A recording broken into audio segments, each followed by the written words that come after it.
আসসালামু আলাইকুম, আশা করি সবাই ভালো আছো। আজকে হচ্ছে আমরা আমাদের উচ্চতর গণিত বইয়ের অধ্যায় 2 অর্থাৎ বীজগাণিতিক রাশির উদাহরণ 25 নাম্বার, যেটা আংশিক ভগ্নাংশে রূপান্তর করো, সেটা করব।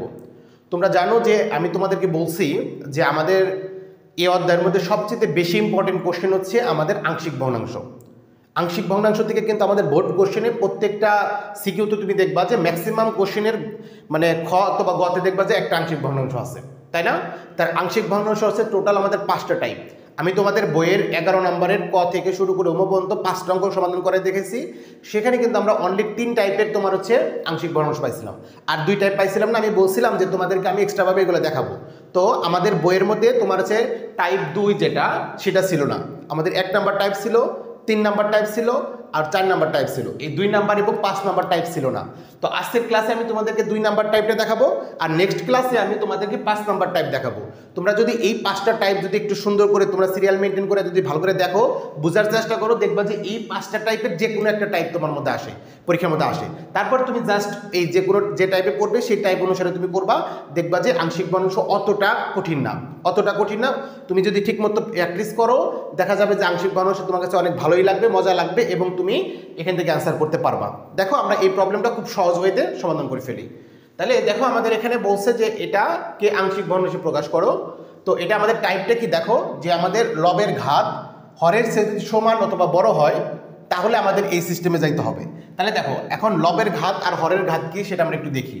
যে আমাদের এখানে একটা উৎপাদক, এখানে একটা উৎপাদক, এখানে একটা উৎপাদক, এখানে একটা উৎপাদক, অর্থাৎ আমাদের দেখো উপরেও 2টো উৎপাদক আছে, নিচেও 2টো উৎপাদক আছে। তুমি মনে মনে জাস্ট এই এক্স স্কোয়ারের সাথে এক্স স্কোয়ার গুণ করো, মানে প্রথম পদের সাথে প্রথম পদ গুণ করলে কিন্তু এক্স স্কোয়ার পাওয়া যায়। আবার এই পদের প্রথম পদের সাথে এই প্রথম পদ গুণ করো, দেখো এক্স এর সাথে এক্স স্কোয়ার গুণ করলে এক্স স্কোয়ার হয়ে যায়, তাই না? এখন দেখো যে এটার ঘাত কত বলো তো, 2। এটার ঘাত কত, 2। আমরা জানি চলকের উপরে যে পাওয়ার থাকে সেটাই হচ্ছে ঘাত। তাহলে এটারও ঘাত 2, এটারও ঘাত 2, অর্থাৎ লবের ঘাত আর হরের ঘাত কিন্তু সমান।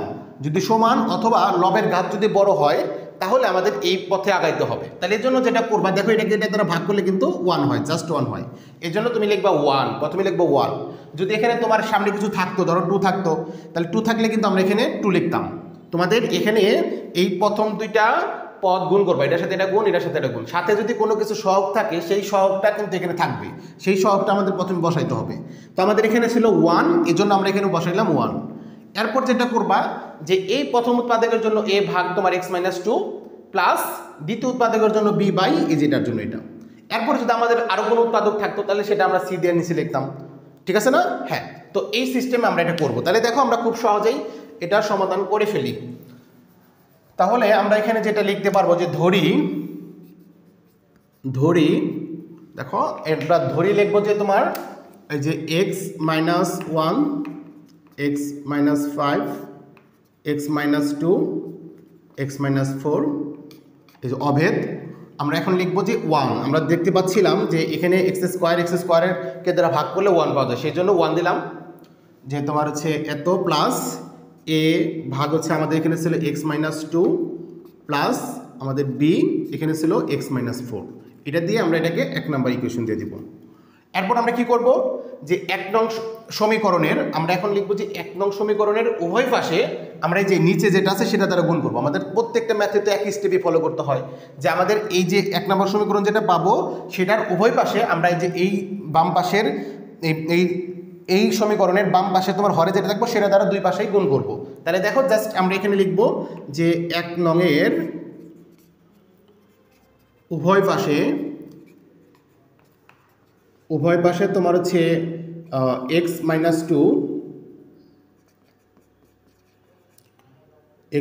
- 2 তারপরে x - 4 গুণ করে পাই বা গুণ করি, জাস্ট গুণ করি। দেখো আমরা যখন এখন বাম পাশে এই উপরে যখন আমি x - 2 ইন্টু x - 4 করবো, তাহলে কিন্তু এটার সাথে এটা কিন্তু কাটা চলে যাবে, তাই না? তাহলে ফাইনালি শুধু কিন্তু থাকবে এটা, অর্থাৎ x - 1 আর x - 5টা থেকে যাবে ইকুয়াল টু। এখন আমি যদি 1 এর সাথে যদি এটাকে গুণ করি তাহলে তো এটাই পাবো আমরা, ঠিক না? তাহলে এখানে আমাদের থাকবে x - 2 x - 4, এরপরে প্লাস, এই যে মাঝখানে প্লাস ছিল প্লাস দিব, আচ্ছা, এই যে এখন দেখো এটার যদি আমরা এখন এর সাথে যদি এটাকে গুণ করি, আমাদের তো প্রত্যেকটা পদের সাথে এটা গুণ করতে হবে, তাই না? যখন আমরা এর সাথে এটাকে গুণ করব, তাহলে দেখো আমাদের a-2 সাথে কিন্তু a-2 কাটা চলে যাবে, এটা কাটা চলে যাবে, থাকবে কি তাহলে? শুধু থাকবে x-4, অর্থাৎ এখানে থাকবে x-4 ইন্টু এ ছিল এই জন্য এ, এরপরে মাঝখানে প্লাস ছিল, প্লাস দিবা। আবার এখানে যখন এটাকে গুণ করবা তখন কিন্তু x-4 কাটা চলে যাবে, থাকবে কি x-2, অর্থাৎ এখানে থাকবে x-2, তার সাথে b ছিল, b হবে। এই লাইনটা সবাই বুঝতে পারছি না? জাস্ট আমরা এটা দ্বারা সবাইকে গুণ করছি, এখানে গুণ করছিলাম, এটার সাথে কাটা চলে গেছে, বাকি যেটা ছিল সেটা ধরলো। এখানে এর সাথে 1-এর সাথে আমরা এটা গুণ করছি, তাহলে পুরাটাই থাকলো। এরপরে আমরা এখানে গুণ করছিলাম, তো এখানে গুণ করলে x-2টা কাটা চলে যায়, তাহলে x-4 থাকে, তার সাথে ছিল এ বসে গেল। সেমভাবে এখানে যখন গুণ করছিলাম x-4 সাথে x-4 কাটা চলে গেছে, বাকি ছিল x-2, তার সাথে b গুণ হয়ে গেছে। ওকে, তাহলে এটা হচ্ছে আমাদের 2 নম্বর সমীকরণ। ওকে, ডান। এখন আমাদের কাজ কি? এটাকে কাজে লাগিয়ে আমাদের এই এ এবং বির মানটা বের করা। আমাদের ফাইনাল কাজ হচ্ছে এ এবং বির মান বের করে জাস্ট এখানে বসিয়ে দেওয়া, ঠিক না? জাস্ট আমরা এটাকে কাজে লাগিয়ে এ এবং বির মান বের করবো আর এখানে বসিয়ে দেবো, আমাদের অ্যান্সার শেষ। এটাই আমাদের ফোকাস। ওকে, তাহলে দেখো এর জন্য তোমরা জানো যে এখানে আমাদের চিন্তা করতে হবে, যেহেতু আমাদের মাত্র 2টা আননোন, এটা তো খুবই ইজি হবে, মাত্র 2টা আননোন। তাহলে দেখো এখন আমাদের এখানে আমরা দেখবো যে এক্স এর কোন মান বসাইলে একটা শূন্য হয়ে যায়, এ অথবা বি। এক্স এর কোন মান বসাইলে আমাদের একটা শূন্য হয়ে যাবে, সেটা আমাদের দেখতে হবে। তাহলে দেখো তো এখানে এক্স এর কোন মান বসাইলে আমাদের এ অথবা বি শূন্য হয়ে যায়। দেখো আমি যদি এখানে যদি আমি এক্স এর মান যদি 4 বসাই, দেখো এখানে আমাদের x-4 ছিল, আমি যদি এক্স এর মান যদি +4 বসাই, তাহলে কিন্তু 4 থেকে 4 বাদ দিয়ে কিন্তু 0, আর 0 সাথে এ গুণ করলে কিন্তু এ বাদ, তাই না? যে 0 সাথে এ গুণ করলে কিন্তু 0ই হবে, অর্থাৎ আমরা কিন্তু এটাকে 0 করতে পারি এক্স এর মান 4 বসাইয়া, ঠিক না? হ্যাঁ, তাহলে দেখো আমরা এটাই করি। আমাদের যেহেতু টার্গেট মানে এই 2টার মান বের করা, অর্থাৎ আগে বির মানটা বের করি। তাহলে দেখো আমরা লিখবো যে 2 নং, আর এখানে একটা লেখা লিখতে পারো, এক্স এর সকল মানের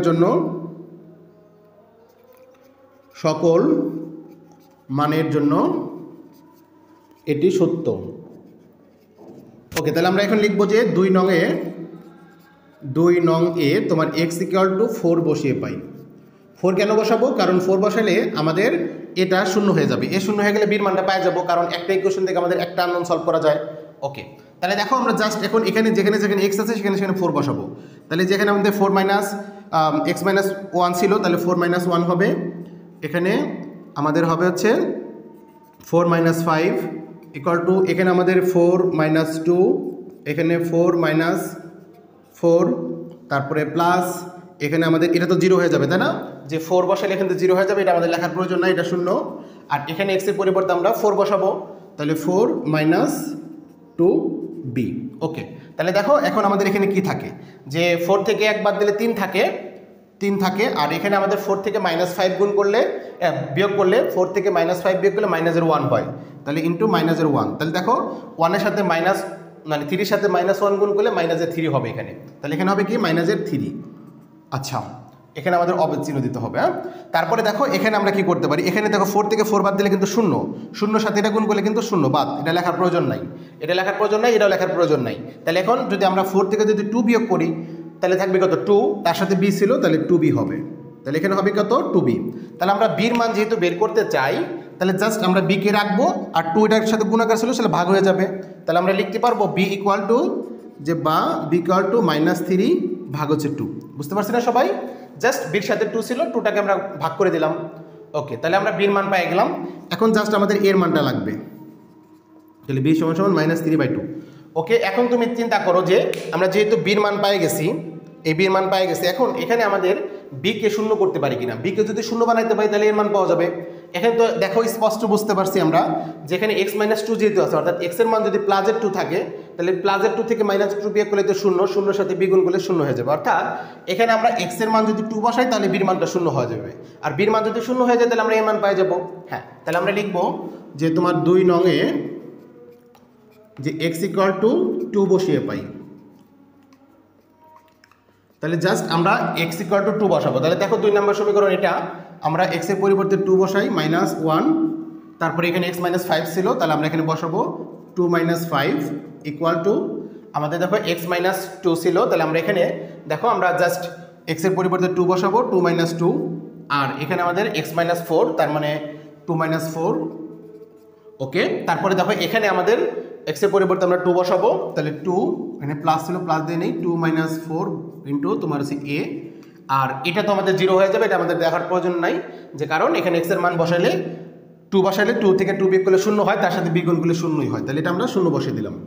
এখন দেখো এখানে আমাদের কত থাকে, 2 থেকে 1 বাদ দিলে 1 ইন্টু 2 থেকে -5 বিয়োগ করলে হাতে মাইনাসের 3 থাকে, এখানে মাইনাসের 3 থাকে, তাহলে 1 এর সাথে মাইনাসের 3 গুণ করলে মাইনাসের 3, তার মানে এটা গুণ করলে আসবে মাইনাসের 3 ইকুয়াল টু, এখন দেখো এখানে 2 থেকে 2 বিয়োগ করলে 0 হয়, 0 সাথে এটা গুণ করলে তো 0ই হয়ে যাবে, তাহলে লেখার কোনো প্রয়োজন নাই।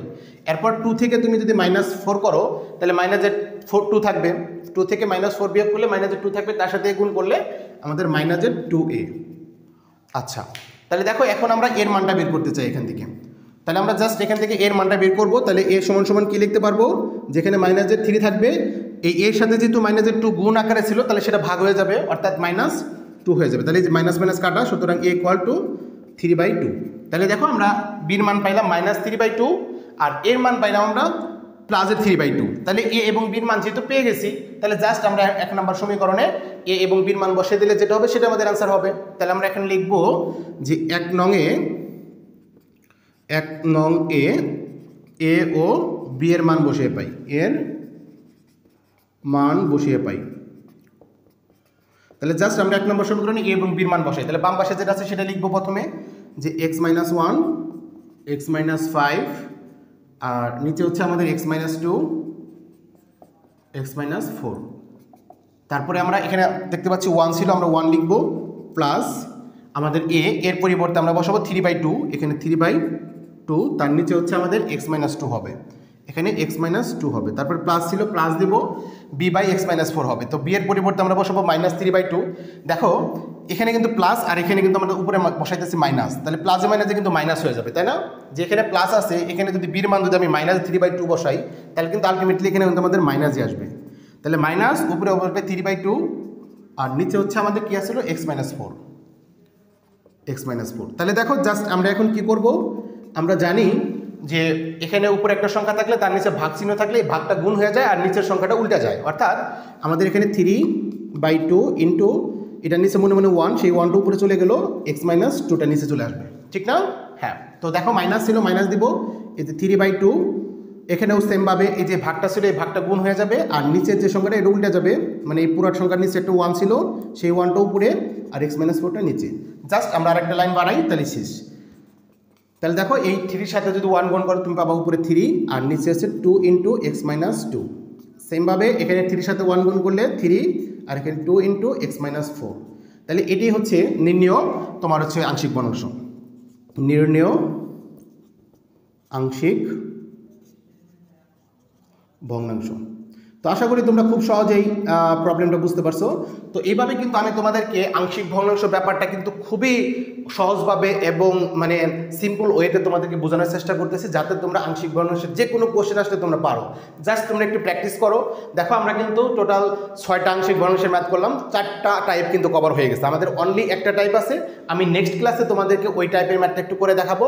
তো তোমরা সবাই একটু প্র্যাকটিস করো এবং তোমরা খুবই ভালো করো, এই দোয়া করি, এবং তোমাদের জন্য অনেক অনেক শুভকামনা যে তোমরা আমাদের ক্লাসগুলো ঠিকমতো দেখো এবং তোমরা খুব ভালো রেজাল্ট করো, এটাই আমরা চাই। তো সবাই সুস্থ থাকো, ভালো থাকো, আসসালামু আলাইকুম।